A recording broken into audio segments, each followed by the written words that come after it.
অদ্ভুত অপরূপা, তুমি কে? লালসার সাহস আমি করি না, এমনেই পাগল হয়েছি মোহে। এই দেহে আর প্রাণ থাকেই না, থাকে জগতের নিয়ম ভাঙচুর করবার শক্তি। আগেই অজান্তে নিঃশব্দ ছিলাম, তাই মানুষ সেজে করি ভক্তি। কার হতে চাইছ? কেন আমি তোমার নয়? আমিও মনের অনুভবে হাসি কাঁদি, কারণ আমার আছে যে হৃদয়। লুকিয়ে দেখে পছন্দ করো, আবার নিজেই মরলজ্জায়।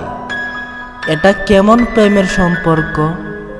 এতে কি ভালো মন্দ বোঝা যায়? শুরুটা হয়েছে নিষ্পাপ দিয়েই, এখন বুঝি তাই কষ্ট পাই। হায়, কেন এত কিছু হলো, ঘটে গেল এই মিছু দুনিয়ায়।